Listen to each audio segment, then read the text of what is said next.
जीवन के जमा घटा के जादू गणित है सुलझाता। जीवन के जमा घटा के जादू गणित है सुलझाता। समीकरण बनाए उसका हल कराए, समीकरण बनाए उसका हल कराए और जादू सरल बनाता। जीवन के जमा घटा के जादू गणित है सुलझाता।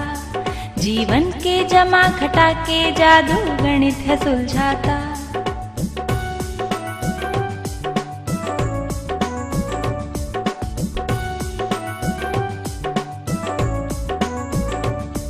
पहेली में हो जब अनजान एक तो एक चर्या समीकरण बनाओ। यदि हो जाए अनजान दो तो द्विचर्या समीकरण जुटाओ। जितनी हो अनजान राशियां उतने समीकरण बनाना जरूर। समीकरणों को हल करके जानिए अनजान सारे हुजूर। जीवन के जमा घटा के जादू गणित है सुलझाता। जीवन के जमा घटा के जादू गणित है सुलझाता। ना ना ना ना ना ना ना ना ना ना ना ना ना ना ना। समीकरणों को हल करने के हैं बहुत से तरीके। इसमें से जो अनुरूप हो उसका प्रयोग हम सीखें। समीकरण युगल को हल करने के 4 तरीके बताऊं। सब से जब आ जाए तब ही चैन को पाऊं। जीवन के जमा घटा के जादू गणित है सुलझाता। जीवन के जमा घटा के जादू गणित है सुलझाता।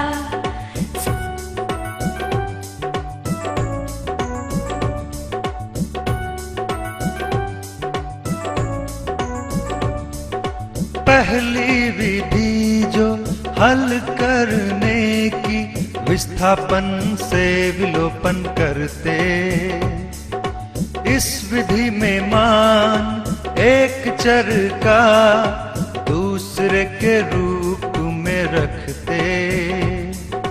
फिर होता जो प्राप्त समीकरण एक चर में जाता बन। इससे प्राप्त मान को किसी समीकरण में प्रतिस्थापित कर। ज्ञात हो एक चर का मान इसको फिर दूजे में रख। हल हुए दोनों समीकरण दूसरे चर को ज्ञात कर। ना ना ना ना ना ना ना ना ना ना ना ना ना ना। दूसरी विलोपन की विधि में बराबर करते गुणांकों को। समीकरणों को ऐसे करें गुणा की एक चर का बराबर हो। जमा घटा कुछ भी करके एक चर को लुप्त करें। बाकी बचे समीकरण से एक चर को हल करें। इसी तरह फिर आगे हल कर दूजे चर को प्राप्त करो। इसी तरह फिर आगे हल कर दूजे चर को प्राप्त करो।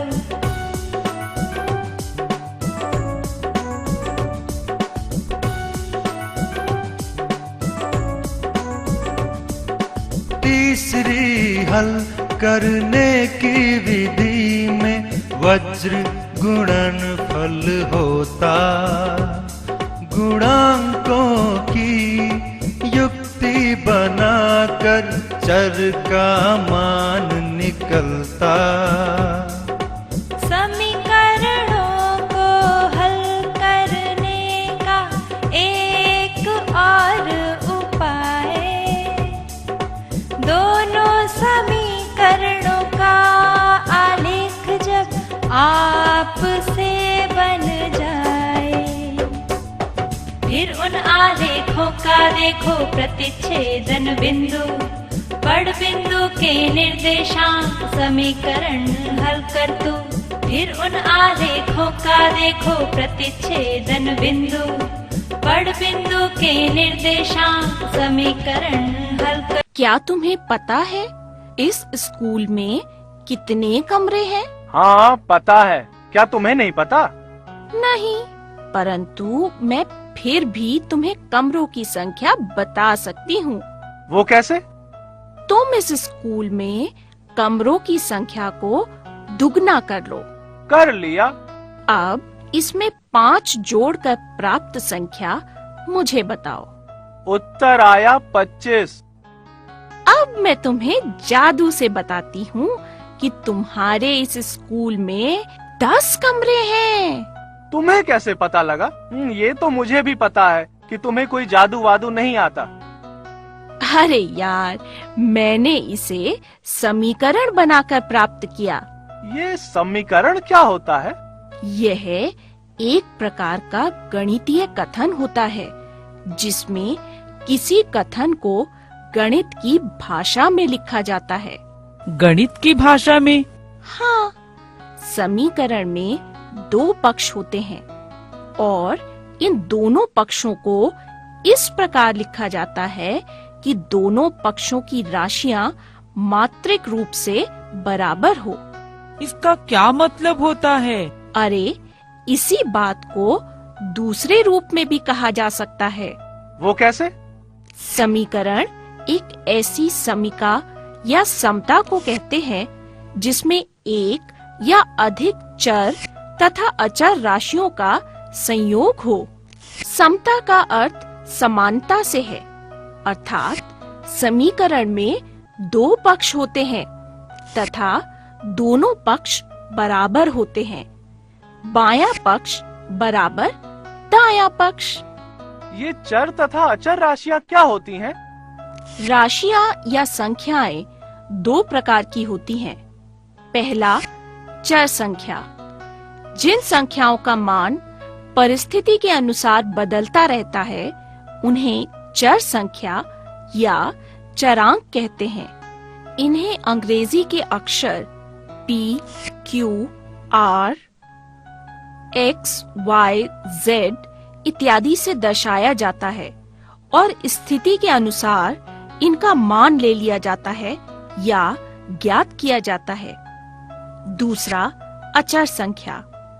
जिन संख्याओं का मान परिस्थिति के अनुसार नहीं बदलता या स्थिर रहता है उन्हें अचर संख्या या स्थिरांक कहते हैं। सभी अंक व संख्याएं अचर होते हैं। कुछ गणनाओं में किन्हीं अचर राशियों को अंग्रेजी के अक्षरों P, Q, R, X, Y, Z इत्यादि से भी दर्शाया जाता है। वहाँ अचर राशियों का मान स्थिर होता है, वह स्थिति के अनुसार नहीं बदलता। आओ तुम्हें बताऊं, यदि मेरे पास 10 सैंडविच हैं, तो यह 10 अचर राशि है। और यदि मैं कहूँ मेरे पास कुछ सैंडविच हैं, तो हम कह सकते हैं कि मेरे पास X सैंडविच हैं और इस समय की स्थिति में X का मान 10 है। यहाँ X चर संख्या जिसका मान स्थिति के अनुसार बदल सकता है।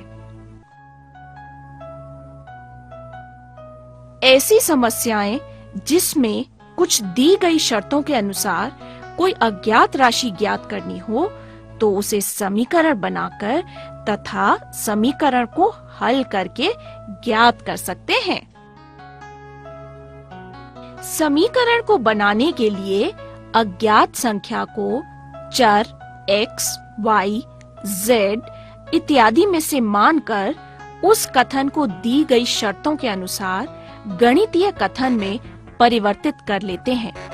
जैसे स्कूल के कमरों की संख्या अज्ञात है, इसे हम x मान लेते हैं तथा कथानुसार x का दुगना कर उसमें 5 जोड़ते हैं तो आया 2 गुणा x यानी 2x जमा किया 5 तो हुआ 2x जमा 5 तो हमें 25 प्राप्त होता है।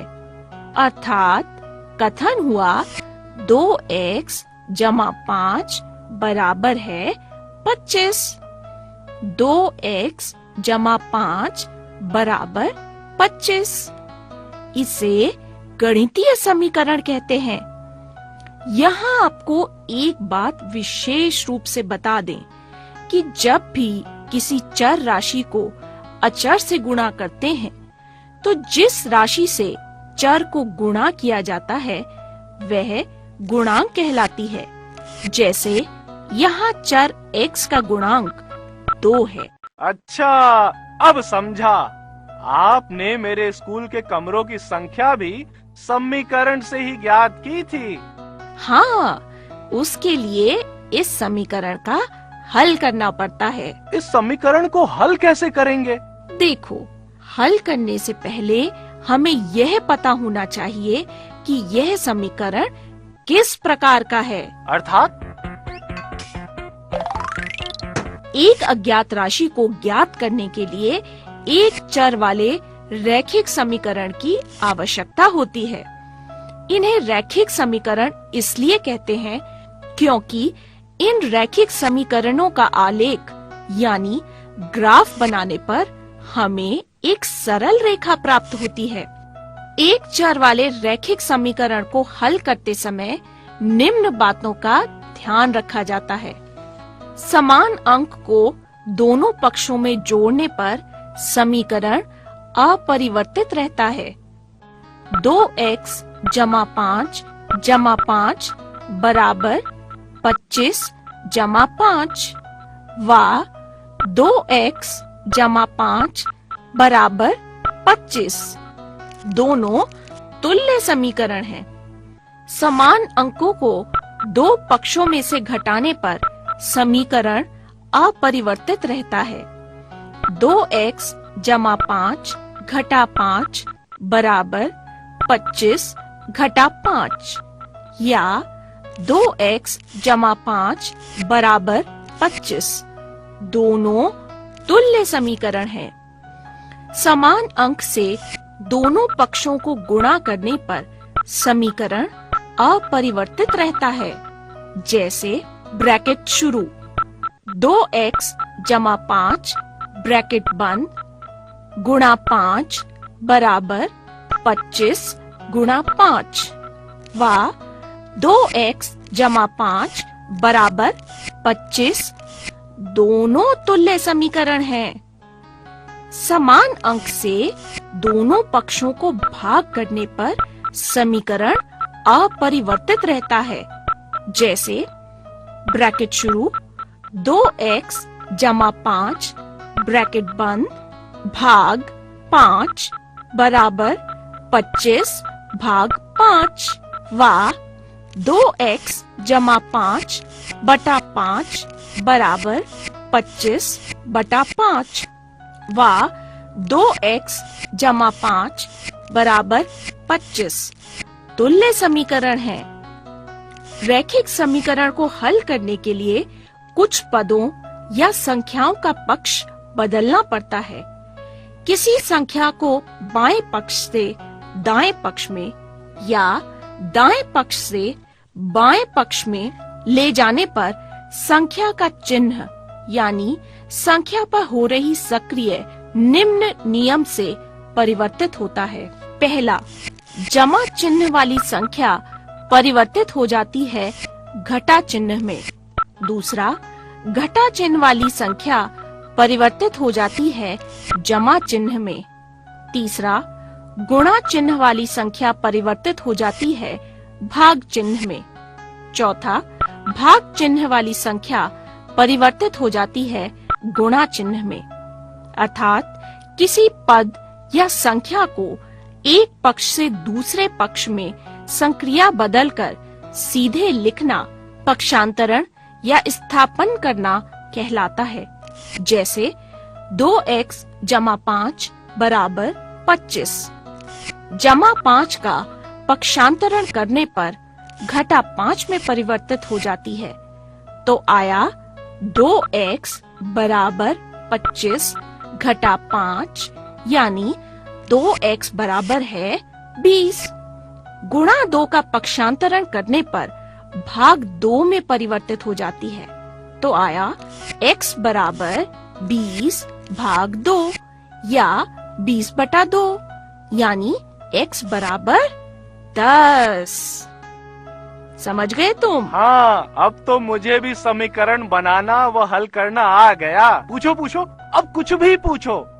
अच्छा बताओ, एक पौधा एक दिन में कुछ इंच बढ़ जाता है और आज उसकी ऊंचाई है 20 सेंटीमीटर और 5 दिनों में इसकी ऊंचाई हो जाएगी 45 सेंटीमीटर। तो बताओ, प्रतिदिन उसकी ऊंचाई कितनी बढ़ती है? हाँ हाँ, बताता हूँ। देखो, माना कि एक दिन में पौधे की ऊंचाई बढ़ती है x सेंटीमीटर, तो 5 दिन में बढ़ेगी 5 गुना x, तो हुआ 5x सेंटीमीटर। और आज उसकी ऊंचाई है 20 सेंटीमीटर, तो 5 दिन बाद उसकी कुल ऊंचाई होगी 5x जमा 20, जो बराबर है 45 सेंटीमीटर के। यानी समीकरण हुआ 5x जमा 20 बराबर 45। पहले सब अचर राशियों को एक ही पक्ष में करते हैं। इसके लिए 45 व 20 को दाएं पक्ष में रखेंगे, यानी जमा 20 बाएं से दाएं आएगा, तो बनेगा घटा 20। तो समीकरण हुआ 5x बराबर 45 घटा 20। अब अचर राशि 5 को दाएं तरफ लाएंगे, तो बाएं पक्ष में है 5x, यानी 5 गुना x। तो 5 दाईं ओर आकर बनेगा भाग, यानी समीकरण हुआ x बराबर 25 भाग 5, यानी x इक्वल टू 5। उत्तर है 5 सेंटीमीटर, यानी पौधा एक दिन में 5 सेंटीमीटर बढ़ेगा। वेरी गुड, तुम्हें तो बहुत जल्दी समझ में आ गया। आओ, अब इस समीकरण को एक और विधि से हल करते हैं। वो कैसे? देखो, समीकरण है 5x जमा 20 बराबर 45। बाएं पक्ष में संख्या 20 को लुप्त करने के लिए दोनों पक्षों में 20 को घटा देते हैं। अरे अरे, 20 क्यों घटा देते हैं? हाँ, यह बहुत अच्छा प्रश्न पूछा। आओ बताऊं। हमें जिस संख्या को लुप्त करना होता है उसे ध्यान से देखते हैं और उस पर हो रही गणित की प्रक्रिया को देखते हैं। जैसे यहाँ संख्या 20 है जो कि जमा हो रही है।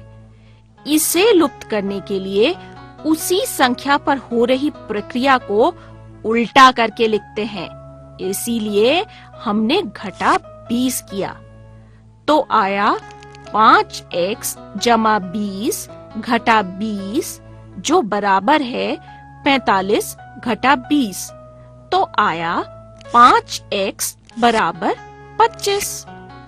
इसी तरह से बाएं पक्ष में 5 को लुप्त करने के लिए दोनों पक्षों को 5 से भाग देंगे, क्योंकि यहाँ 5x के साथ गुणा में है। तो आया 5x भाग 5 बराबर 25 भाग 5, यानी 5x बटा 5 बराबर 25/5 यानी x बराबर 5। अरे यहाँ भी उत्तर 5 ही आया। हाँ, समीकरण हल करने की विधि में थोड़ा अंतर है, परंतु समीकरण का हल वही आएगा। अच्छा, क्या तुम्हें दो चर वाले रैखिक समीकरण का आलेखन करना या ग्राफ बनाना आता है? समीकरण का आलेख या ग्राफ, यह कैसे होता है? अरे तुम जानते हो कि आलेख या ग्राफ पेपर पर ही खींचा जाता है। अच्छा, वो कैसे? ग्राफ पेपर पर ग्राफ खींचने के लिए क्या क्या करते हैं? अरे वो देखो, झूला। चलो उस झूले पर बैठकर बातें करते हैं। इसके लिए हम निर्देशांक ज्यामिति का प्रयोग करते हैं। आओ देखो, ये है ग्राफ पेपर और इसमें दो परस्पर लंब रेखाएं खींचते हैं। एक क्षैतिज रेखा जिसे हम कहते हैं एक्स अक्ष और इसे नाम देते हैं एक्स ओ एक्स डैश, व एक लंबवत रेखा जिसे कहते हैं वाई अक्ष व इसका नाम देते हैं वाई ओ वाई डैश। इन दो रेखाओं ने ग्राफ पेपर को 4 भाग में विभाजित कर दिया है। इन 4 भागों को हम चतुर्थांश कहते हैं और इसमें ओ केंद्र बिंदु या ओरिजिन है। यहाँ कोशिश ये करते हैं कि रेखाएं खींचते समय केंद्र शून्य ग्राफ पेपर के लगभग मध्य में हो। पर इन 4 भागों में विभाजित करने का क्या कारण है? बताता हूँ। देखो, तुमने संख्या रेखा में सीखा है केंद्र से दाएं ओर धनात्मक होता है और केंद्र से बाएं ओर ऋणात्मक होता है। यानी OX भाग धनात्मक है और OX डैश भाग ऋणात्मक होता है। अच्छा, अब ये बताओ कि वाई ओ वाई डैश में धनात्मक ऋणात्मक कौन सा है? हाँ, बताती हूँ। OY यानी केंद्र से ऊपर धनात्मक है और OY डैश यानी केंद्र के नीचे ऋणात्मक है। बहुत अच्छे। अच्छा, ये बताओ कि इन चतुर्थांशों का क्या महत्व है? अरे तुम्हें अभी भी समझ में नहीं आया? देखो, एक्स ओ एक्स डैश को कहते हैं एक्स अक्ष व वाई ओ वाई डैश को कहते हैं वाई अक्ष। इस तल को जिसमें ये दोनों अक्ष स्थित हैं हम कार्तीय समतल कार्टेशियन प्लेन कहते हैं। कार्तीय समतल में 4 चतुर्थांश हैं। प्रथम चतुर्थांश, द्वितीय चतुर्थांश, तृतीय चतुर्थांश व चतुर्थ चतुर्थांश। अच्छा, ये बताओ कि ग्राफ पेपर पर समीकरण का आलेख कैसे खींचते हैं? पर इसके लिए पहले तुम्हें ग्राफ पर बिंदु अंकित करना चाहिए। वो कैसे करते हैं? पहले हमें किसी बिंदु P के कार्तीय निर्देशांक पता होने चाहिए, जो कि x निर्देशांक व y निर्देशांक दोनों के रूप में होते हैं व ब्रैकेट में x y के रूप में लिखे जाते हैं और इसमें x को P का भुज और y को P की कोटि या ऑर्डिनेट कहते हैं और P को ग्राफ पर अंकित करने के लिए हमें P के भुज व कोटि दोनों का ज्ञान होना चाहिए। अच्छा, तो तुम P बिंदु बनाओ जिसके निर्देशांक 2, 3 है।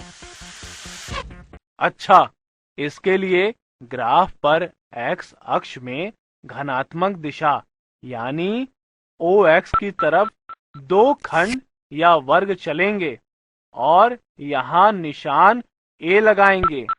फिर OY की तरफ 3 खंड चलकर निशान B लगाएंगे तथा इन दोनों बिंदुओं A तथा B से Y अक्ष व X अक्ष के समांतर रेखाएं खींची।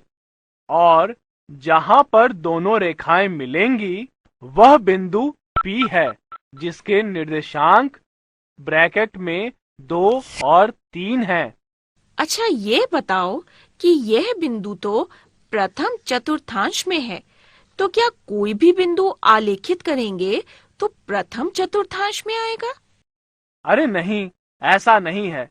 कोई भी बिंदु किस चतुर्थांश में आना है वह इस पर निर्भर करता है कि उस बिंदु के निर्देशांकों का मान धनात्मक है या ऋणात्मक।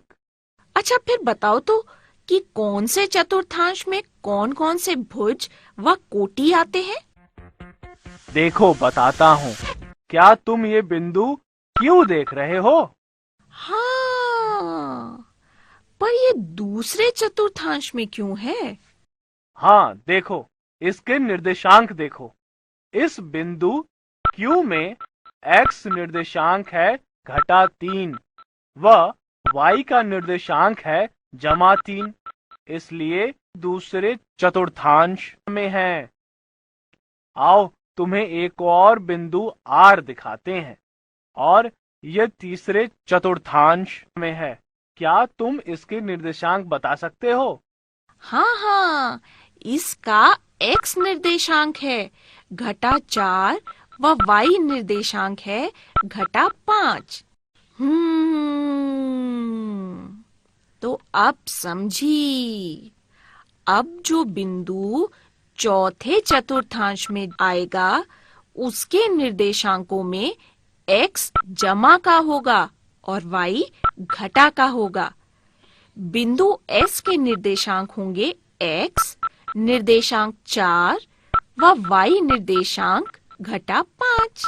तो तुमने अब समझा कि ग्राफ बनाते हुए जो भी बिंदु अंकित किए जाएंगे वो कौन से चतुर्थांश में आएगा, वो निर्भर करता है उसके x व y निर्देशांकों के चिन्ह पर।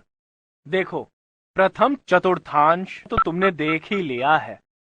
इसमें दोनों निर्देशांक यानी भुज व कोटि दोनों धनात्मक हैं।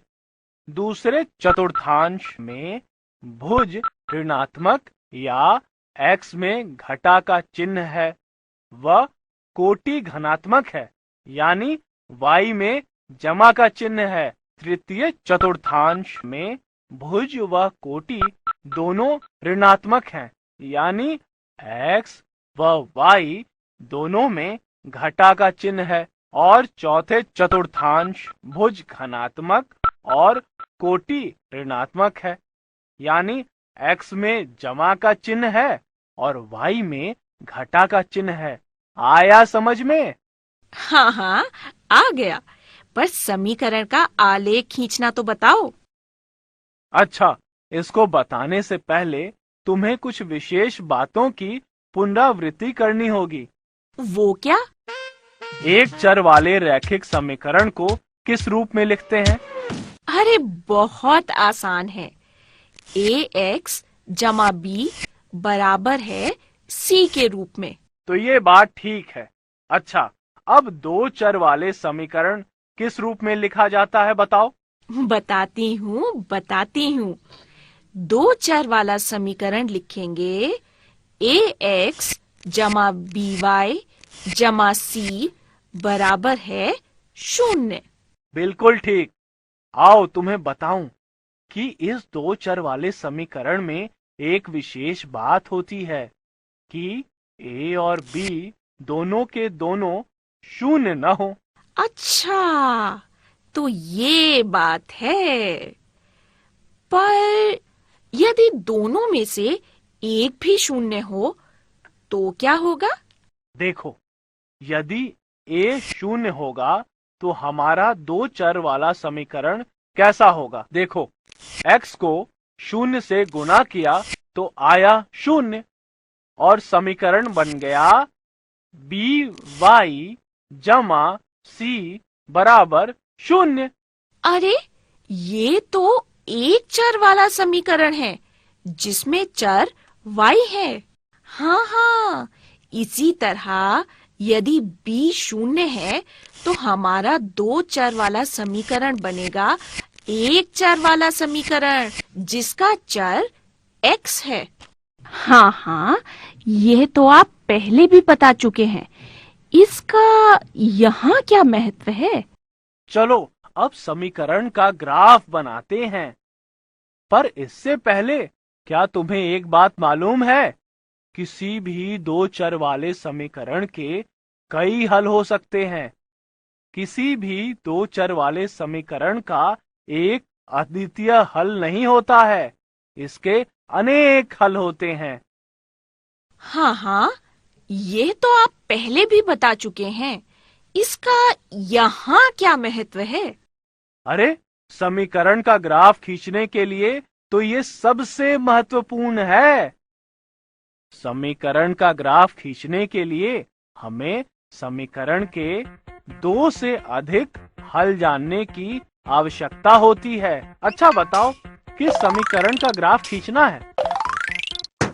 अच्छा, 2x घटा 3y बराबर है घटा 7। इस समीकरण का ग्राफ खींचकर बताओ तो। ठीक है, इसके लिए हमें पहले कुछ हल निकालने होंगे और उन्हें एक तालिका में लिखना होगा। इसके लिए अच्छा, तो तालिका बनाओ। देखो, हम तालिका इस प्रकार बनाते हैं कि तालिका में दो पंक्तियां हों और एक पंक्ति में x के मान व दूसरी में y के मान लिखे जाएं। फिर क्या करते हैं? अब हम समीकरण 2x घटा 3y बराबर है घटा 7 में x का कोई काल्पनिक मान लेते हैं। जैसे माना x बराबर 1। अब इस मान को समीकरण में x के स्थान पर रखकर समीकरण को हल कर लेते हैं। देखो, इस तरह समीकरण हुआ 2 गुना 1 घटा 3y बराबर घटा 7। इसको हल किया तो आया 2 घटा 3y बराबर घटा 7। 2 का पंक्षांतरण किया तो आया घटा 3y बराबर है घटा 7 घटा 2। हल करने पर आया घटा 3y बराबर है घटा 9। क्योंकि दाएं पक्ष में दोनों संख्याओं के आगे घटा का चिन्ह है, यानी दोनों के आगे समान चिन्ह है, तो दोनों का जोड़ करेंगे तो आएगा 9 और उसके आगे चिन्ह लगाया घटा का, क्योंकि दोनों में घटा के चिन्ह समान है। अब घटा 3 का पंक्षांतरण किया तो आया y बराबर घटा 9 बटा घटा 3। हल करने पर आया y बराबर है 3, क्योंकि 9 को 3 से भाग किया आया 3 और 9 व 3 दोनों के साथ जो घटा का चिन्ह है वो कट गया। हाँ, तो तुमने देखा कि हमने जब x का मान 1 लिया तो उसके अनुसार y का मान 3 आया। पर हमने तो तालिका बनाई थी, उसका क्या करें? हाँ हाँ, x व y के ये अनुरूप मान उसी तालिका में लिखेंगे। अच्छा, यह तो मैं भी कर सकती हूँ। क्या x का कोई भी मान सोचकर उसे रखा जा सकता है?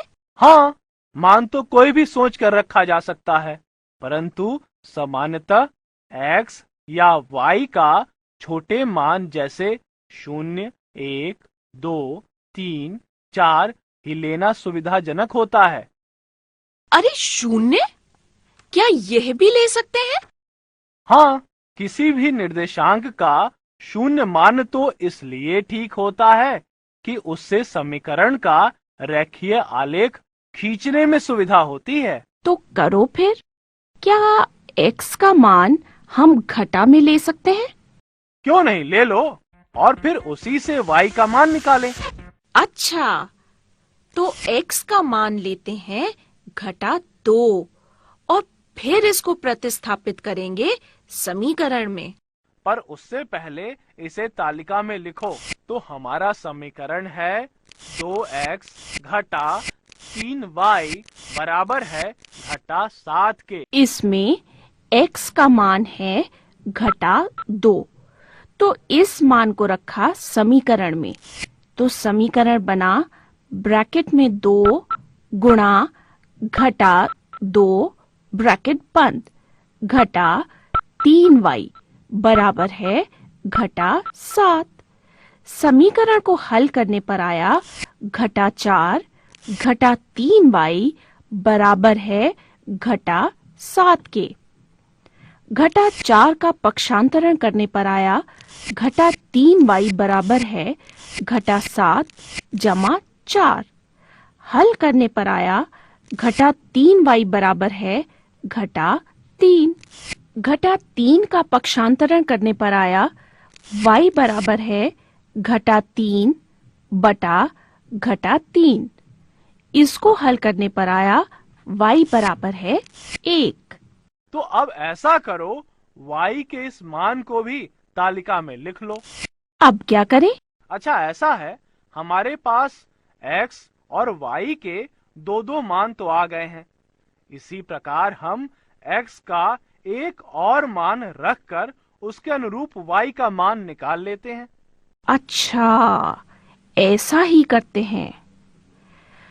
परंतु क्या हम ऐसा कर सकते हैं कि पहले y के मान को मान लें और उसको समीकरण में रखकर x का मान उसके अनुरूप निकाल लें? हाँ हाँ, बिल्कुल ऐसा कर सकते हैं। अच्छा, तो मैं ऐसा करती हूँ कि इस बार इस समीकरण में y का मान रख के उसके अनुरूप x का मान निकालूंगी। तो y का क्या मान लूं? अब की बार y का मान 0 करके देखो। x का मान क्या निकलता है? पहले y का मान 0 तालिका में लिखो। अच्छा ठीक है, समीकरण में y के स्थान पर 0 प्रतिस्थापित करते हैं। तो समीकरण है 2x घटा 3y बराबर है घटा 7।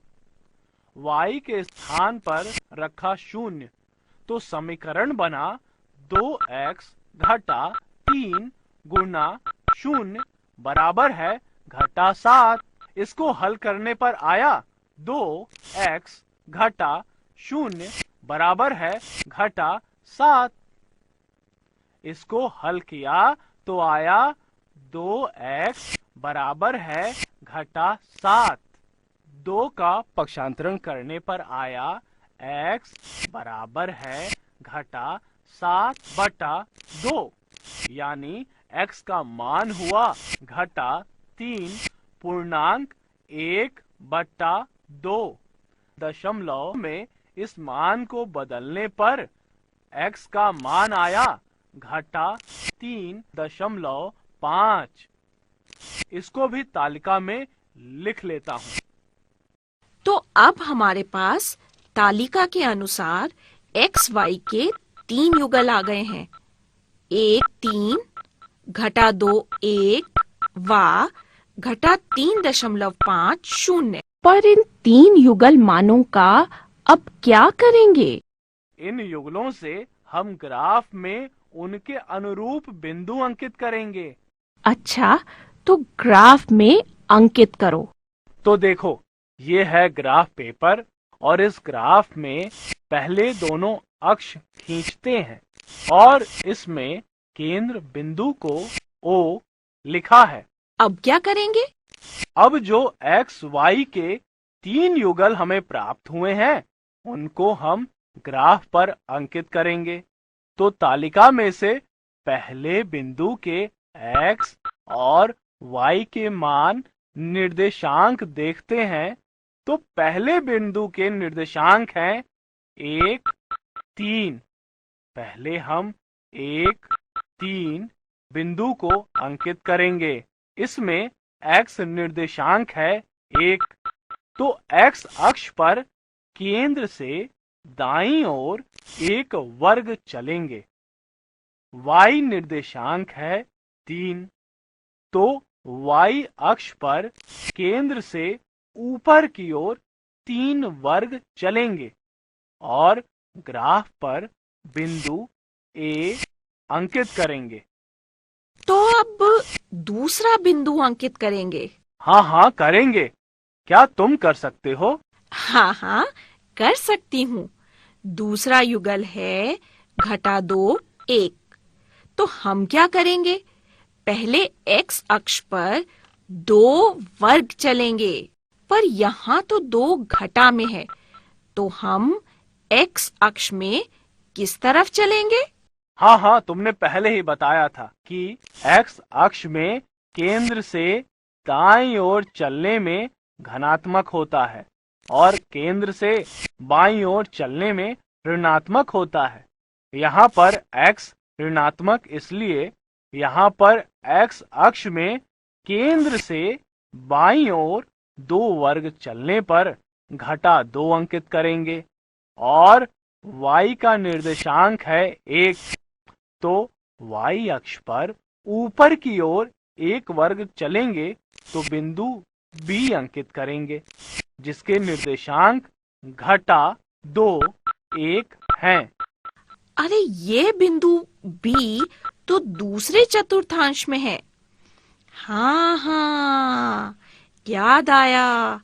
आपने बताया था कि यदि x ऋणात्मक व y धनात्मक हो तो बिंदु दूसरे चतुर्थांश में होता है। अच्छा, अब हम तीसरा बिंदु अंकित करते हैं। तो तालिका में देखो इसके निर्देशांक क्या हैं? तालिका में तीसरे बिंदु के निर्देशांक हैं -3.5 और 0। तो आओ इस बिंदु को अंकित करें। इसमें x का निर्देशांक -3.5 यानी हमें वर्ग गिनने हैं x अक्ष पर केंद्र से बाईं ओर। पर ये 3.5 कैसे गिनेंगे? देखो, 3.5 के लिए हम पहले 3 बड़े वर्ग चलेंगे, फिर 5 छोटे वर्ग। ये छोटे वर्ग, इसका क्या मतलब? अरे हाँ, मैं तुम्हें ये बताना तो भूल ही गया। देखो, ग्राफ पेपर में यहाँ ये है बड़े वर्ग और हर बड़े वर्ग के अंदर होते हैं छोटे वर्ग। पर क्या ये छोटे वर्ग सिर्फ x अक्ष पर होते हैं? नहीं, ये देखो, x अक्ष, इस पर यहाँ बड़े वर्गों के निशान हैं और ये देखो y अक्ष, इस पर भी यहाँ बड़े वर्गों के निशान हैं। और छोटे वर्ग यह कैसे होते हैं? x अक्ष पर जो बड़े वर्गों के निशान हैं, प्रत्येक 2 निशानों के बीच के स्थान को 10 हिस्सों में बांटा जाता है, तो छोटे वर्गों के निशान आ जाते हैं। हाँ, अब समझ में आया। यानी x अक्ष पर एक बड़ा वर्ग 10 छोटे में और y अक्ष भी एक बड़ा वर्ग 10 छोटे वर्गों के बराबर होता है। ठीक समझी। तो x अक्ष पर प्रत्येक बड़ा वर्ग 10 छोटे वर्गों में व y अक्ष पर भी प्रत्येक बड़ा वर्ग 10 छोटे वर्गों में बटा होता है। तो अब हम अंकित करेंगे 3.5 को। तो x अक्ष पर बाईं ओर पहले 3 बड़े वर्ग यानी 30 छोटे वर्ग, क्योंकि बिंदु C का x निर्देशांक है 3.5 जो कि बराबर है 35 छोटे वर्गों के। फिर 5 छोटे वर्ग चलकर बिंदु C अंकित करेंगे। अच्छा, अब हमारी तालिका में जो बिंदु आए थे वो हमने ग्राफ पर अंकित कर लिए हैं। अब क्या करेंगे? अब हम इन तीनों बिंदुओं को मिलाकर एक रेखा खींचेंगे। ये देखो, और ये रेखा हमारे समीकरण 2x घटा 3y बराबर है घटा 7 को दर्शाती है। और तुम्हें एक और बात बताऊं, ये जो रेखा हमने खींची है, इस रेखा पर प्रत्येक बिंदु समीकरण का हल होता है।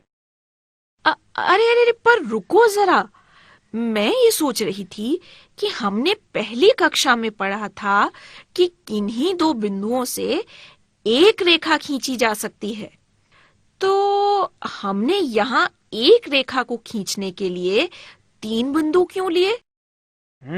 बहुत अच्छा सवाल। हमें मालूम है कि एक रेखा को खींचने के लिए किन्हीं 2 बिंदुओं की आवश्यकता होती है, परंतु यहाँ पर बिंदु हमें मालूम होते हैं समीकरण को हल करके। और यदि हल करने में गलती से बिंदुओं में से एक के भी निर्देशांक हम गलत निकाल लें, तो हमारी रेखा गलत होगी। इसलिए यदि 3 बिंदु अंकित करते हैं तो देखते हैं कि तीनों बिंदु एक रेखा में संरेख हैं कि नहीं।